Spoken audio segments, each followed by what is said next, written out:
que vous allez bien. Pour ma part ça va super. Je suis très heureuse de vous retrouver aujourd'hui dans cette toute nouvelle vidéo qui n'est autre qu'un update lecture. Et on y va de suite. Alors aujourd'hui je vais vous parler de 3 lectures qui n'ont rien à voir les unes avec les autres, puisque je vais vous parler d'une romantaisie avec de la mythologie. Je vais également vous parler d'un roman jeunesse et puis ensuite d'un roman qui mélange beaucoup trop de choses pour que je puisse vous le décrire. Je vais tout d'abord vous parler de celui dans lequel il y a de la mythologie, puisque je vous parle de Witch and God, le tome 1, Ella la promise, écrit par Livingstone, aux éditions Hachette dans la collection BMR. Alors, si jamais vous n'avez jamais entendu parler de ce livre, déjà ça me paraît très bizarre parce qu'on l'a quand même beaucoup entendu et on l'a quand même beaucoup vu passer, plutôt, pardon, c'est mieux si je parle français. On l'a quand même beaucoup vu passer, que ce soit sur BookTok ou sur YouTube. Mais dans le doute, je vais vous lire le résumé. Ella est une jeune sorcière sans don, enjouée et pétillante, vivant tranquillement dans le monde des humains. Cette année, elle assiste aux côtés de ses 2 puissantes sœurs à la fête de la communauté des sorcières, mais cette édition est particulière. Les sorcières et les dieux ont décidé de faire cesser le conflit qui perdure entre eux depuis des décennies. Pour sceller cette paix, ils organisent un mariage entre un représentant de chaque communauté. Ella est outrée d'apprendre que sa sœur est la sorcière désignée pour cette union, et plus encore lorsque le maître des dieux, Zeus, présente le futur marié, son petit-fils, Deimos, dieu de la terreur. Froid et arrogant, ce dernier cache une forme aussi sombre que dévastatrice. Mais Deimos bouleverse les négociations en désignant lui-même la promise qu'il a choisie, la sorcière sans don à laquelle personne ne s'attendait. Ella, waouh, waouh, waouh, ce résumé, il m'a vendu du rêve. Et j'ai accédé à ce rêve parce que c'est un énorme coup de cœur. J'ai juste adoré cette lecture.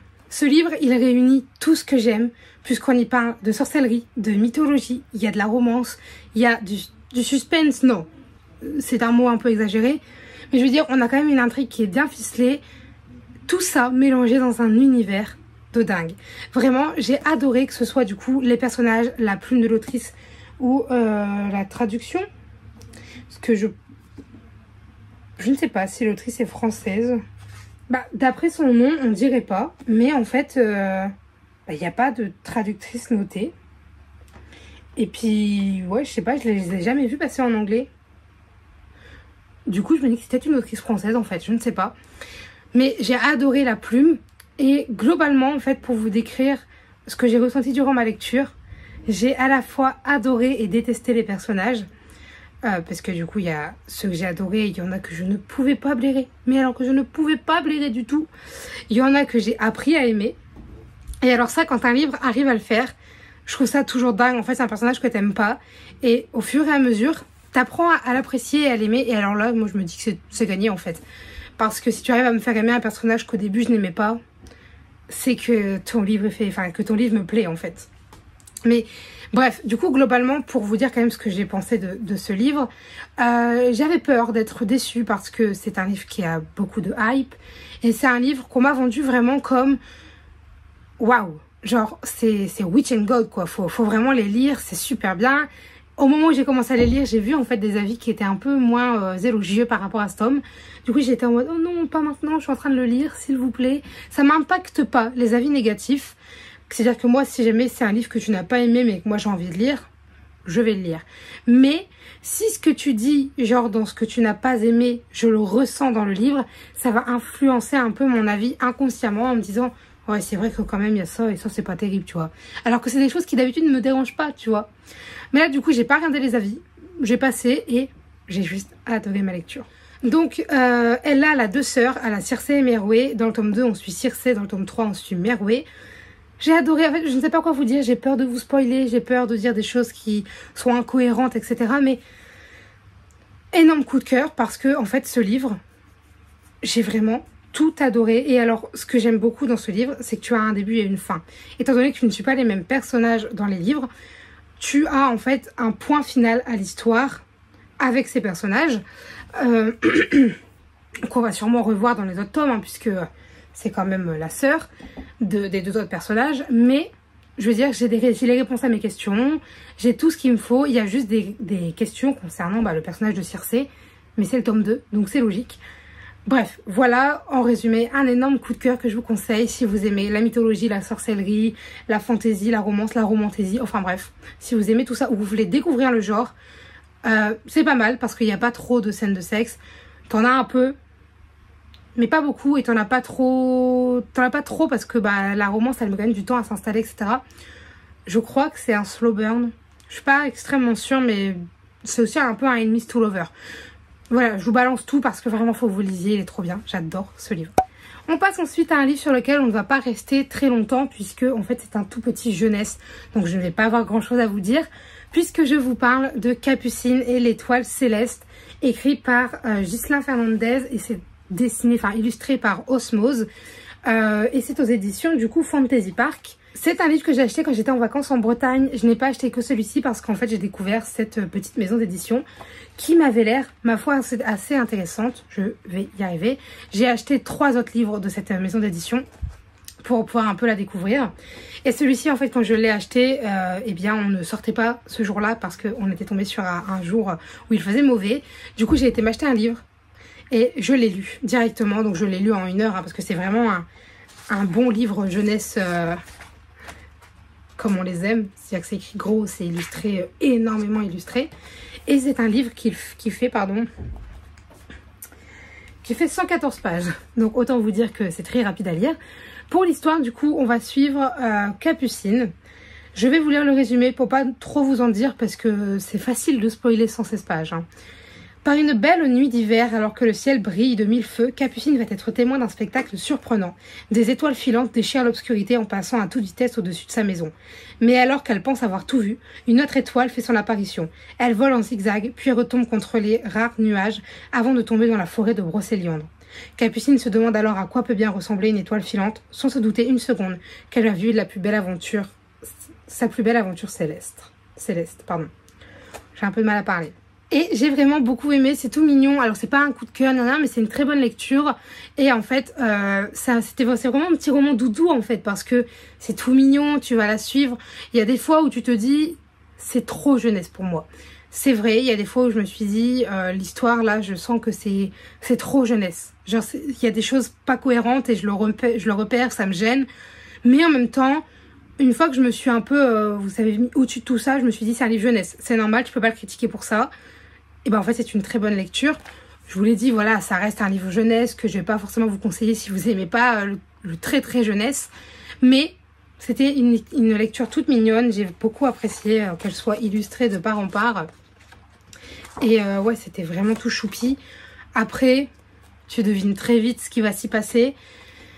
Mais bref, je vous en parle surtout pour vous dire que si jamais vous aimez ce genre de livre très très très jeunesse, qui se lit assez rapidement, qui est doudou, qui est mignon, je vous le conseille. Pareil, si jamais vous cherchez des livres à offrir à vos enfants, celui-là, il est vraiment chouette parce que du coup, t'as un peu tout ce qui est forêt de Brocéliande.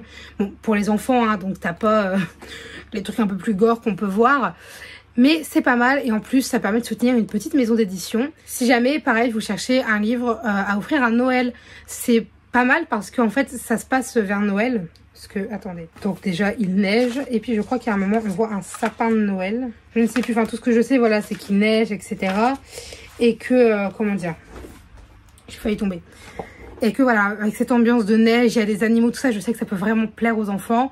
Et du coup, moi je ne peux que vous le conseiller. Je sais que plus tard, moi je vais devenir professeur des écoles, et bien je sais que c'est un livre que je prendrai dans ma classe pour tout simplement en faire la lecture avec mes élèves. C'est un livre que j'ai vraiment bien aimé, que je peux vous conseiller si c'est votre style ou si jamais vous avez envie de faire plaisir à des plus petits. Et enfin, le dernier livre de cette vidéo, j'ai un peu du mal à le catégoriser parce qu'en fait, t'as à la fois de la romance, t'as un côté un peu politique, t'as un côté royauté, donc je suis en mode... Je ne sais pas comment le décrire, du coup je vais vous le présenter et on va juste en parler. Puisque je vous parle de My Dear Fucking Prince aux éditions Lumen, écrit par Casey McQuiston. Et du coup en fait c'est un livre que j'ai lu ce mois-ci. C'est ça, je l'ai lu en début du mois d'août, parce que quand je filme on est fin août. Et je vous en parle de suite, je vous lis le résumé, ce sera beaucoup plus simple. Quoique il est un peu spoilant. Je vais essayer de vous en faire un moi-même, si ça part en catastrophe, je vous le lirai. Dans cette histoire, on va suivre Alex, le fils de la présidente des États-Unis, et on va suivre Henry, le prince d'Angleterre, qui sont en conflit depuis qu'ils sont plus jeunes. Je crois que c'est depuis qu'ils ont genre 13 ans, un truc comme ça. Et du coup, nous, on va les suivre bien des années plus tard, lorsqu'en fait, il y a la cérémonie de mariage de la sœur d'Henry. Du coup, Alex est invité. Sauf qu'il va faire tout simplement un scandale au mariage puisqu'ils vont se battre. Donc Henry et lui vont se battre. Ils vont tomber sur la pièce montée et elle va tout simplement s'étaler par terre. Du coup, ça fait la une des magazines, ça fait la une des chaînes, enfin ça fait la une partout. Et le problème, c'est que sa mère allait être réélue. Enfin, c'est le moment de la réélection des présidents. Et du coup, le problème, c'est que ça met en péril un peu sa réélection. Et aussi, ça donne une mauvaise image des relations entre l'Amérique et l'Angleterre. Donc, ils vont devoir faire en sorte de convaincre le monde qu'ils sont les meilleurs amis du monde, alors que ce sont les meilleurs ennemis du monde.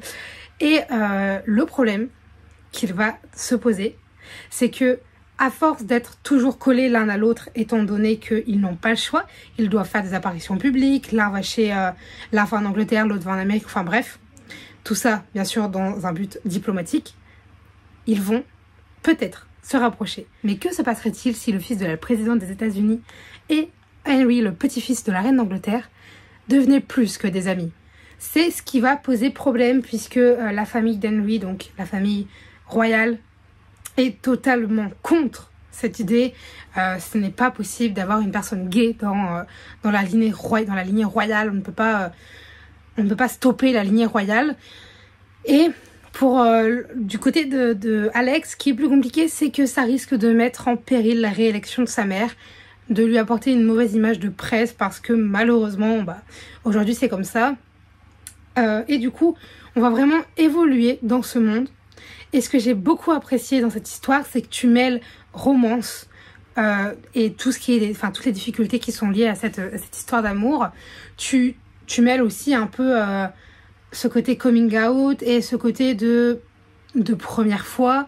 Et aussi le fait de se dire, tu vois Alex qui n'avait pas conscience de ses sentiments et qui prend conscience que, oh merde, il est gay. Je crois que c'est ce qu'il dit à un moment, il le dit comme ça. Et j'adore, en fait, j'ai adoré ces personnages, j'ai adoré l'histoire, j'ai tout adoré. Mais je vous dis, ce que j'ai vraiment adoré le plus, c'est que tu mélanges politique, royauté, histoire d'amour et tout ce qui va avec. Ah, j'ai adoré, un bon panache comme on les aime. Et puis je ne peux que vous conseiller parce que si jamais vous n'avez jamais lu de livre LGBT, franchement vous pouvez commencer par lui si vous aimez la romance. Parce que je trouve que c'est vraiment bien amené, c'est bien écrit, c'est tout choupi. J'ai même maintenant envie de découvrir plus de livres dans ce genre. Parce que ouais, ça m'a donné envie d'en découvrir plus en fait. Et en plus, excusez-moi, mais le livre est canon déjà en tant que tel. Bref, je vais juste vous du coup résumer mon avis en vous disant que c'est un coup de cœur. Pour le coup, ce livre est un coup de cœur. Je ne peux que vous le conseiller parce que comme je vous l'ai dit, en fait, il y a plein d'aspects qui sont mélangés qui font que ce livre est hyper intéressant, il est addictif, etc. Et moi, j'ai adoré parce que quand tu suis pas la romance, tu as cet aspect politique. Enfin, tu suis principalement Alex. Hein. Tu suis pas Henry, mais tu suis Alex. Mais du coup, forcément, tu as les deux. Mais du coup, Alex, il est vraiment ancré dans la politique américaine. Et tu as plein de rebondissements, etc. Enfin, j'ai adoré. Je ne peux que vous conseiller cette petite pépite. Bref, voilà, j'en ai terminé pour cette update lecture. J'espère que ça aura pu vous donner des idées, j'espère que la vidéo vous aura plu. Si jamais vous avez des avis, des remarques, des conseils, des commentaires, des suggestions ou toute autre chose à me dire, n'hésitez pas à le faire dans l'espace commentaire puisqu'il est fait pour ça. Sur ce, je vous dis à très bientôt. Allez, bye mes lecteurs.